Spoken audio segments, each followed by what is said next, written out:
We can super date, party all night. Super date, party all night.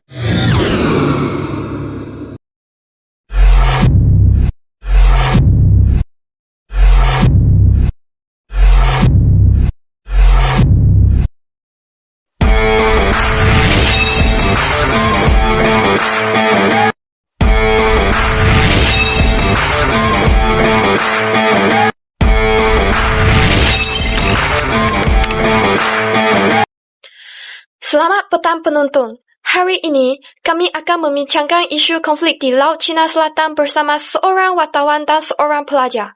Mari kita ikut temu tugas ini. Baiklah, terima kasih saya ucapkan kepada saudari Christina. Kini, saya bersama dengan guru pelatih daripada IVG, iaitu Kennedy Chage. Kennedy, ingin saya bertanya kepada diri kamu, iaitu berkaitan dengan Laut Cina Selatan. Pada pendapat anda, mengapakah Laut Cina Selatan dianggap kawasan yang sangat penting? Baiklah, Laut Cina Selatan ialah laluan perdagangan antarabangsa yang menghubungkan Lautan Hindi dan Lautan Pasifik. Jadi kawasan ini dia kaya dengan minyak, gas asli dan juga sumber perikanan yang menjadikannya strategik dari segi ekonomi dan juga dari segi keselamatan. Baik, terima kasih. Soalan seterusnya. Kita sering dengar berkaitan dengan Nine Dash Line oleh China. Apakah sebenarnya isu tersebut? Adakah guru Kennedy mengetahui berkaitan dengan isu tersebut? Baiklah. Jadi isu Nine Dash Line ini di mana China menuntut hampir 90% Laut Cina Selatan berdasarkan peta lama. Namun tuntutan itu bercanggah dengan UNCLOS pada tahun 1982 yang hanya membenarkan zon ekonomi eksklusif sejauh 200 batu nautika.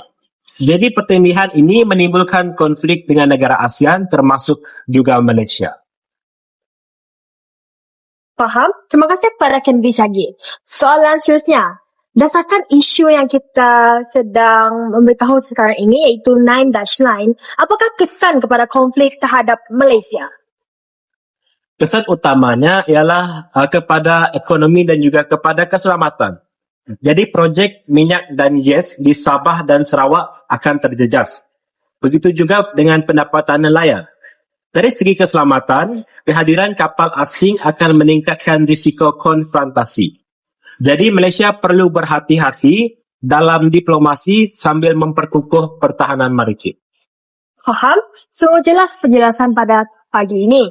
Sekian itu daripada saya berita pada kali ini. Sekian. Terima kasih. Terima kasih atas penjelasan yang jelas. Itulah sedikit sebanyak mengenai kepentingan Laut Cina Selatan dan cabaran yang dihadapi oleh Malaysia. Semoga perbincangan ini memberikan manfaat kepada semua penonton. Salam sejahtera kepada pensyarah kami, Madam Katerina. Nama saya Feratin bersama rakan kumpulan saya, Christina Chong dan Chamin. Pada hari ini, kami akan membentangkan tugasan bagi khusus GISC 1082 tentang satu isu konflik semasa persembadanan dan tuntutan bertindak yang sangat signifikan dalam geopolitik Asia Tenggara, iaitu konflik di Laut China Selatan. Laut China Selatan merupakan sebuah perairan separuh tertutup yang terletak antara Asia Tenggara dan Asia Timur, yang dikelilingi oleh China di utara, Vietnam di barat, Filipina di timur dan Malaysia serta Brunei di selatan. Kedudukannya yang strategik menjadikannya antara laluan perdagangan tersibuk di dunia. Selain dipercayai kaya dengan sumber asli seperti minyak, gas, dan hasil perikanan, dari perspektif keselamatan, Laut China Selatan menghubungkan Lautan Pasifik dan Lautan Hindi, menjadikannya titik tumpuan bagi projek kuasa maritim dan strategi serantau. Isu konflik Laut China Selatan ini bukan sekadar pertikaian sembarang biasa, tetapi merupakan konflik kompleks yang melibatkan kedaulatan negara, kepentingan ekonomi, keselamatan serantau serta persaingan kuasa besar dunia. Negara-negara yang terlibat secara langsung dalam tuntutan ini termasuk China, Malaysia, Vietnam, Filipina, Brunei, dan Taiwan. Dalam konteks Malaysia, tuntutan bertindak ini memberi kesan langsung kepada zon ekonomi eksklusif negara, khususnya di perairan Sabah dan Sarawak yang kaya dengan sumber minyak, gas, dan perikanan. Untuk memahami konflik ini secara menyeluruh, kita perlu melihat kepada asas undang-undang antarabangsa yang menjadi rujukan utama dalam penentuan sempadan laut. Konvensyen Undang-Undang Laut 1982 yang digubal di bawah naungan United Nations atau UNCLOS menetapkan bahawa setiap negara berhak menuntut zon ekonomi eksklusif sejauh 200 batu nautika daripada garis pantainya. Dalam kawasan ini, negara mempunyai hak eksklusif untuk meneroka dan mengeksploitasi sumber semula jadi, termasuk minyak, gas dan hasil perikanan. Malaysia membuat tuntutan berasaskan prinsip ini dan telah memfaulkan pelantar benua mengikut prosedur yang ditetapkan. Namun begitu, isu menjadi lebih kompleks apabila China menuntut hampir 90% kawasan Laut Cina Selatan melalui garisan 9 patah atau 9 dash line. Tuntutan ini berasaskan hujah sejarah pelayaran dan peta lama, tetapi ia tidak selaras sepenuhnya dengan kerangka UNCLOS yang menentangkan prinsip jarak dan definisi geografi yang jelas. Pendidikan ini bukan sekadar teori asas peta, tetapi berlaku secara fizikal di laut melalui kehadiran kapal pengawal pantai dan kapal penyelidik. Baiklah, untuk memberi gambaran yang lebih jelas tentang bagaimana pertindihan ini berlaku secara fizikal di laut, kami ingin menunjukkan satu klip pendek dokumentari yang memaparkan ketegangan sebenar di kawasan pertikaian. They are not just pirates, they are typical bully state. They are trying to justify this aggressive, unlawful, Dalam and klip ini, barbaric act kita dapat melihat just because they kapal have the pengawal capability to do pantai it. yang berhadapan China secara has long langsung claimed kawasan yang almost ditutup 90% bertindih. of the Situasi South ini China Sea, bukan simulasi, tetapi militarizing kejadian reefs and sebenar. islands that Ketegangan other seperti countries ini claim as their boleh own. mencetuskan konflik But it's jika become berlakunya increasingly salah aggressive, tafsir. openly attacking boats from rival countries that come close. What they ultimately want is for other countries to concede by putting pressure, by harassing, by wearing down the opponent. How far will China go, and could it stumble into war? This is Chinese Naval Warship 552. You are violating China's terror airspace. Leave now. Leave immediately. On this episode of 101 East, we enter the strangest battleground in Asia. And see firsthand how dangerous this contest has become. Chinese military helicopter. You are flying too close. You are endangering the life of our crew. Daripada klip sebentar tadi, kita dapat faham bahawa konflik di Laut Cina Selatan bukan sekedar isu di atas kertas, tetapi berlaku secara fizikal di laut dan melibatkan keselamatan manusia. The Philippine side of the Sekarang, South China kami Sea akan tunjukkan satu lagi bahagian video yang menunjukkan bagaimana kapal nelayan atau kapal penyelidik dihalang oleh pihak lain. Bon and his crew sailed to Ang ginagawa nila, ginuwang-wangan nila kami. Perhatikan bagaimana kapal tersebut didekati secara agresif. Masakit sa Tindakan mata. seperti ini Tapos sering yung berlaku di kawasan yang nila, dituntut masakit din sa bertindak. tainga. Negara yang terlibat cuba menunjukkan kehadiran fizikal sebagai bukti kawalan.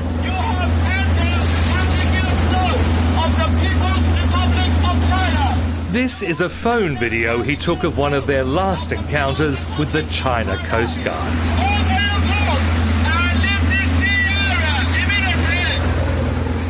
Siyempre, malaki yung barko, maliit yung bangka. Kahoy lang, bakal. Siyempre, natatakot kami, kaya umalis kami. And they're going broke.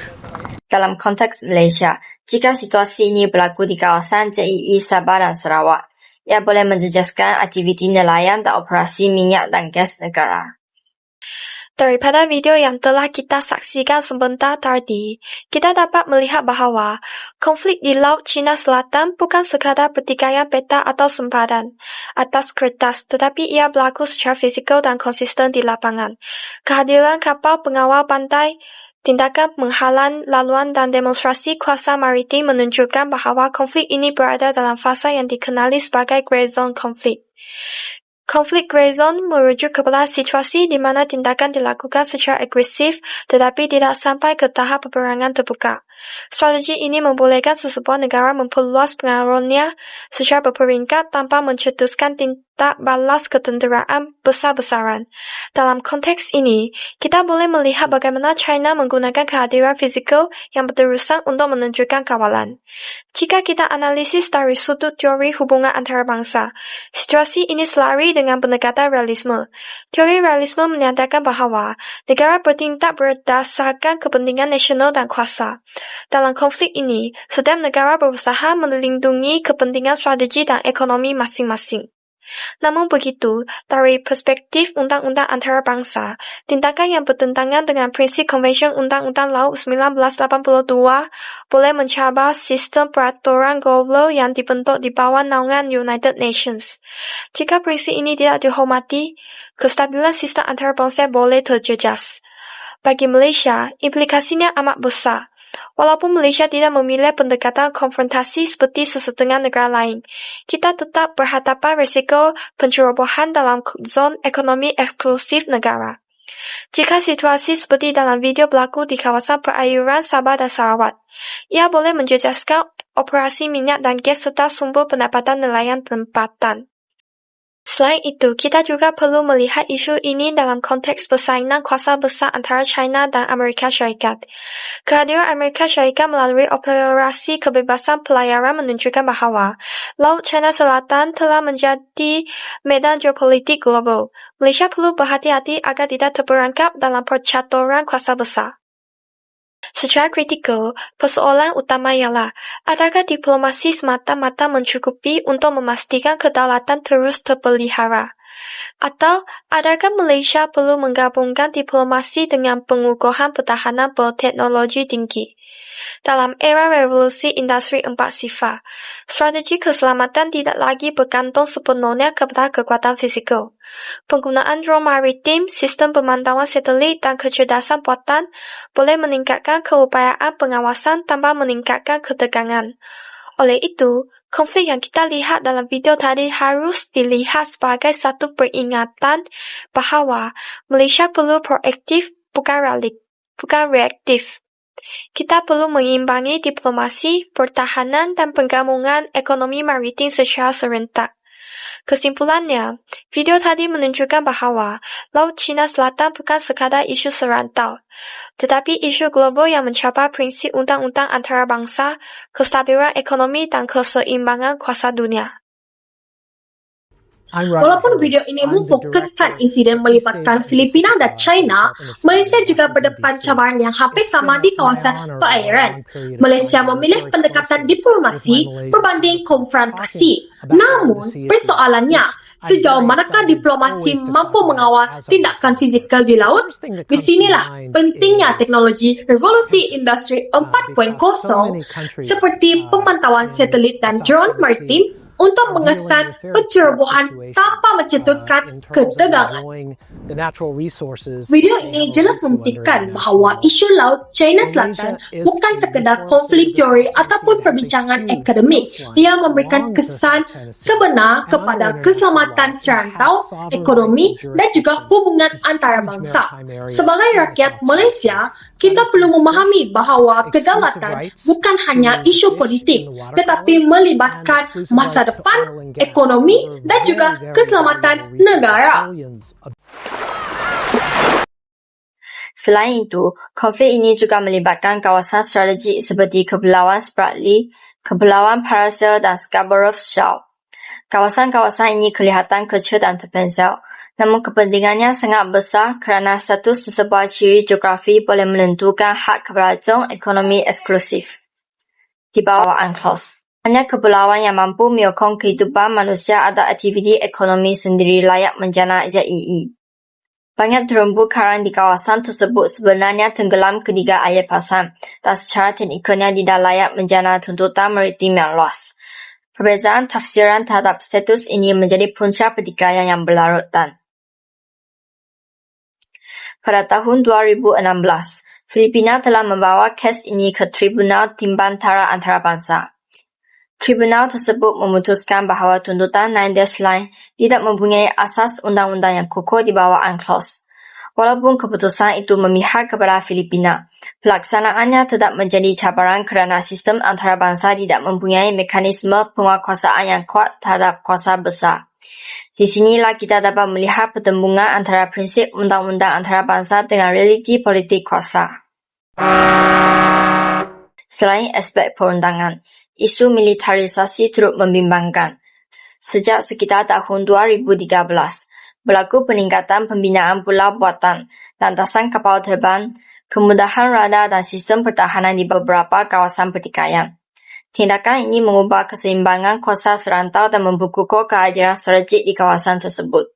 Walaupun tiada peperangan terbuka berlaku, situasi ini sering digambarkan sebagai grey zone konflik, iaitu tindakan agresif yang berada di bawah ambang perang, tetapi cukup untuk mengubah status quo secara berperingkat. Konflik ini juga tidak boleh dipisahkan daripada persaingan kuasa besar antara China dan Amerika Syarikat. Amerika Syarikat menjalankan operasi kebebasan pelayaran bagi menegaskan bahawa Laut China Selatan merupakan perairan antarabangsa yang terbuka kepada semua. Kehadiran dua kuasa besar ini mewujudkan keseimbangan kuasa yang sensitif. Risiko salah tafsir atau provokasi kecil boleh membawa kepada eskalasi yang lebih besar.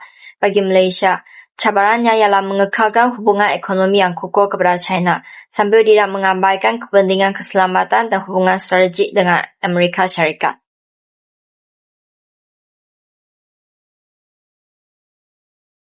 Jika kita melihat kepada kepentingan ekonomi, Laut China Selatan merupakan salah satu laluan perdagangan tersibuk di dunia.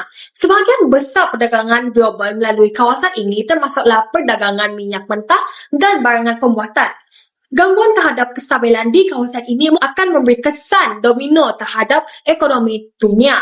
Bagi Malaysia, kawasan ini amatlah penting kerana terdapat aktiviti cari gali minyak dan gas yang menyumbang kepada hasil negara. Selain itu, ribuan nelayan tempatan bergantung kepada sumber perikanan di kawasan tersebut untuk kelangsungan hidup mereka. Oleh itu, sebarang gangguan ataupun pencerobohan bukan sahaja menjejaskan kedaulatan, malah boleh memberikan kesan langsung kepada pendapatan rakyat. Dari sudut politik pula, Malaysia berada dalam kedudukan yang sangat mencabar. Seperti mana kita ketahui, China merupakan rakan dagang terbesar Malaysia dan memainkan peranan yang sangat penting dalam pelaburan serta pembangunan infrastruktur negara. Dalam masa yang sama, Malaysia tidak boleh berkompromi terhadap kedaulatan wilayahnya. Malaysia mengamalkan pendekatan diplomasi yang berhati-hati dan sederhana. Pendekatan ini bertujuan dalam mengekalkan hubungan baik dengan semua pihak tanpa mencetuskan ketegangan terbuka. Namun begitu, pendekatan ini sering menjadi perbahasan dalam kalangan penganalisis. Ada yang berpendapat bahawa Malaysia perlu mengambil tindakan lebih tegas melalui saluran undang-undang antarabangsa seperti mana pernah Filipina lakukan apabila membawa kes ini ke Tribunal Timbang Tara pada tahun 2016. Tribunal tersebut memutuskan bahawa tuntutan 9 Dash Line tidak mempunyai asas undang-undang yang sangat kukuh di bawah UNCLOS. Walaupun keputusan memihak kepada Filipina, pelaksanaannya tetap menjadi cabaran kerana ketiadaan mekanisme penguatkuasaan yang kuat dalam sistem antarabangsa. Selain aspek politik dan ekonomi, konflik ini juga memberi implikasi keselamatan yang signifikan. Kehadiran kapal pengawal pantai dan juga kapal penyelidik asing di kawasan yang dituntut Malaysia meningkat risiko salah tafsir dan konfrontasi. Dalam konteks keselamatan serantau, persaingan antara China dan juga Amerika Syarikat turut mempengaruhi dinamika konflik ini. Amerika Syarikat menjalankan operasi kebebasan pelayaran bagi menegaskan bahawa Laut China Selatan merupakan perairan antarabangsa yang terbuka kepada semua. Kehadiran kuasa besar ini mewujudkan keseimbangan kuasa yang sensitif. Sekiranya berlaku salah percaturan, konflik ini berpotensi berkembang menjadi konflik yang lebih luas. Jika dianalisis dari perspektif transmasa, kita dapat melihat peningkatan pembinaan pulau buatan dan kemudahan ketenteraan di beberapa kawasan pertikaian sejak tahun 2013. Ini menunjukkan bahwa konflik ini bersifat strategi dan berjangka panjang. Ia bukan isu sementara, tetapi merupakan sebahagian daripada strategi geopolitik yang lebih besar. ASEAN sebagai organisasi serantau memainkan peranan penting dalam usaha meredakan ketegangan. Namun begitu, perbezaan kepentingan antara negara anggota menjadikan kesatuan pendirian sukar dicapai sepenuhnya. Dalam menghadapi cabaran ini, kumpulan kami berpendapat bahwa Malaysia perlu mengamalkan pendekatan berbagai dimensi. Diplomasi perlu terus menjadi teras utama kerana konflik bersenjata bukanlah pilihan yang wajar. Pada masa yang sama, Malaysia perlu memperkukuh keupayaan pertahanan maritim dengan memanfaatkan teknologi revolusi industri 4 sifat seperti sistem pemantauan satelit, penggunaan drone maritim, analisis data berasaskan kecerdasan buatan, dan sistem radar bersepadu. Teknologi ini bukan sahaja meningkatkan kecekapan pengawasan, malah mengurangkan kos operasi jangka panjang. Selain itu, Malaysia perlu memperkasakan ekonomi biru sebagai strategi jangka panjang. Ekonomi biru merujuk kepada pembangunan ekonomi yang berasaskan sumber laut secara mampan. Ini termasuk pembangunan tenaga boleh diperbaharui luar presisi seperti tenaga angin dan tenaga ombak, industri aquakultur moden serta bioteknologi marin. Dengan memaksimumkan potensi ini, Malaysia bukan sahaja mempertahankan haknya, tetapi turut menjadikan konflik sebagai pemanggil kepada inovasi dan pembangunan.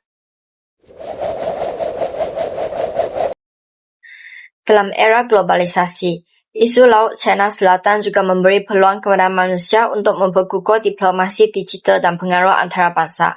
Malaysia boleh memainkan peranan sebagai perantara yang sederhana dan rasional dalam perundingan serantau, dengan reputasi sebagai negara yang stabil dan pragmatik. Malaysia berpotensi menjadi suara penting dalam memastikan keamanan dan kestabilan Asia Tenggara. Secara keseluruhannya, konflik persembadanan di Laut China Selatan merupakan isu yang kompleks dan berlapis.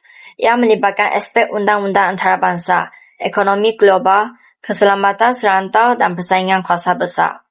Malaysia perlu mengimbangi ketegasan dalam mempertahankan kedaulatan dengan kebijaksanaan diplomasi. Pendekatan seimbang antara diplomasi, pengukuhan pertahanan dan inovasi teknologi merupakan strategi paling realistik dalam memastikan kepentingan negara terus terpelihara. Sebagai penutup, kami ingin menegaskan bahawa isu ini bukan sekadar konflik wilayah, tetapi ujian terhadap kebijaksanaan kepimpinan dan keupayaan strategik Malaysia dalam dunia yang semakin mencabar. Dengan berpegang kepada prinsip undang-undang antarabangsa, memperkukuh kerjasama serantau dan memanfaatkan kemajuan teknologi revolusi industri 4.0, Malaysia mampu menghadapi cabaran ini dengan yakin dan berdaya tahan.